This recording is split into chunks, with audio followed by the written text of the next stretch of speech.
Namaste. One of the reasons why I've had an interest in different forms of spirituality is I've always had many different questions about religion and theology and different things that I was taught growing up in the Catholic Church and throughout Christianity. And one of them is this idea that everything that happens is all part of a divine plan, or part of God's plan or divine plan. And this was something that I've always been questioning most of my life. Because it always seemed a little bit contradicting to me, a little bit confusing, because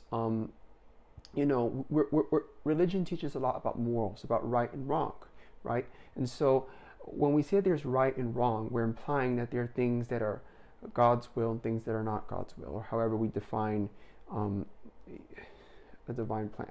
So whether we define, the universal plan or God's plan, however we define it, whether or not we believe in some higher being or higher intelligence, I personally do not believe that everything is part of a divine plan, because not everything works out good. So how can we say that everything works out for good when not everything works out in a good way?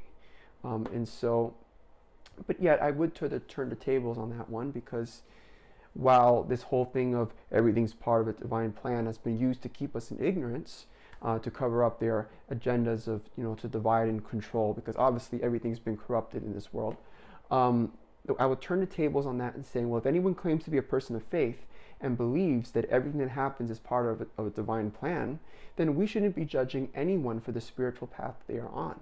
Because if we have faith in a higher spiritual being, we trust that any spiritual path that anyone is on, that it's for a reason.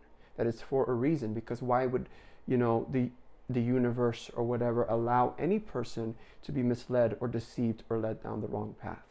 And so that's how I would turn the tables on that one. But the second conclusion is that if everything is not in divine hands, then we certainly have a lot to question. And that would also help to resolve many of these divide and control techniques that they're using to corrupt religion and many other organizations. I have nothing against anyone's religion, I have nothing against anyone's beliefs, but I do think it's important that we question this idea, this concept, that everything that happens is all for a good reason. I personally do not believe that.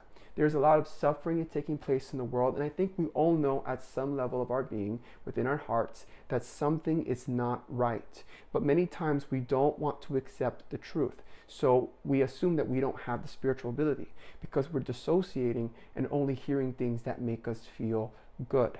And so, nevertheless, what seems to be the issue here is that we don't want to accept that there are things that are happening that are not always for good.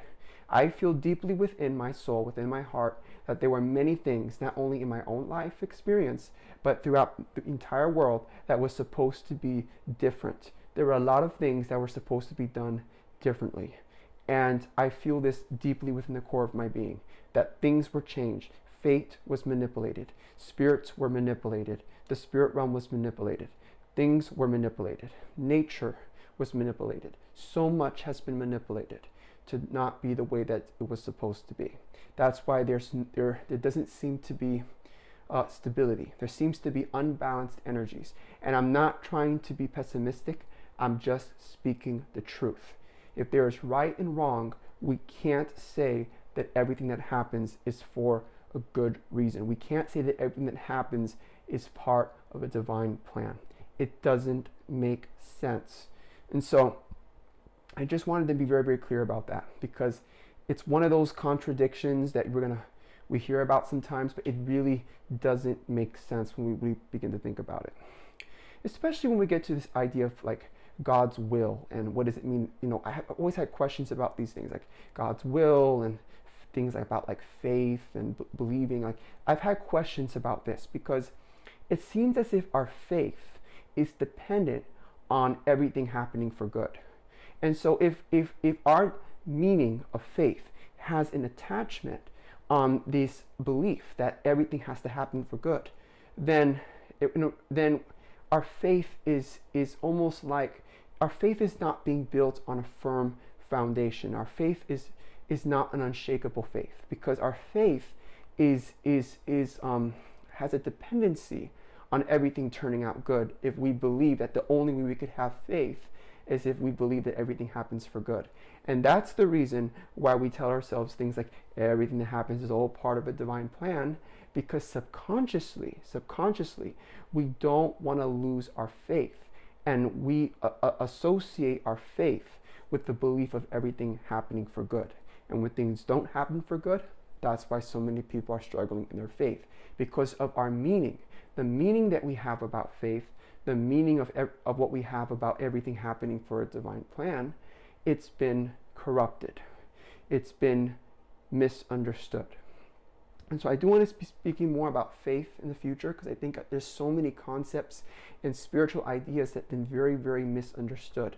I've came from a very difficult experience in my past, many things that have caused me to question my faith and to question the things that I've been taught throughout my journey in life, and things that have been taught growing up in the Catholic Church and through many different denominations and churches. And I've been to many different religions. I've studied many different forms of philosophy and theology and many different types of forms of thought, because I'm always question, what is the purpose of human suffering? And if I have to find any purpose to it that actually makes sense, I would say that the primary purpose of human suffering is to teach us the importance of love and compassion. That's the only conclusion to this that makes sense. It's not that people are being punished for their sins. It's not that there are little children in the hospital that are dying of cancer because they're sinners. It's because we are meant to learn compassion. And if human beings never went through suffering, if they never been through struggles in their lives, we wouldn't know what it means to have compassion. Because to have compassion means to love another person in the good times and bad. It's not just about caring for people when they're happy. It's not just about caring for people when things are going good in their lives, because that wouldn't be unconditional love. So the contrast of darkness and light, of good and bad, teaches people the importance of unconditional love. That's why when people get married, one of their marriage vows is, I will be with you in the good times and bad, because that's the whole purpose of the good times and bad. It's to teach us how to love. It's to teach us compassion. That's the only conclusion to this that makes sense. Don't tell me that people are being punished because of their sins or because they're not on the right path. Because if any person claims to be a person of faith, like I've said earlier, they trust that any path that any person is on, that it's for a reason. It's for a reason. Now, I've studied many different religions. I've studied, the teachings of the Bhagavad Gita, teachings of the Bible, teachings of the Torah, teaching of the Quran. And what I've learned through many of these teachings is from 1 Corinthians. It says, as each one is called, let them walk. So everyone is on their own path. Everyone's on because that's what suits their own spiritual frame, right? And as you can tell, I've been really holding a lot of this inside. So when I'm breathing like that, it's because I'm releasing those thoughts and those deep thoughts that I've been thinking of, because I'm very interested in a lot of deep things, a lot of philosophical things, esoteric, mystical, anything that's deep, supernatural, magical things that are of a higher spiritual, deeper nature. So I've always had these questions, and trying to meet people who are of that same frequency is a little bit challenging nowadays, and that's for certain reasons that I'm not going to mention right now, but there is a reason for that. There is a reason why more people nowadays aren't as deep as they used to be. And I don't say that out of judgment, I say that out of compassion, because compassion transcends judgment. Okay, so I just wanted to make that very clear. I know this was not a perfect conversation. I'm very nervous to talk about things like this, but it's something that really means a lot to me based on my own experiences and the things that I've learned. And I know it's not going to be a conversation for everyone, but maybe it would be for someone that resonates with it, someone who's really curious, interested to hear my views on this subject. Thank you. Hope you have a blessed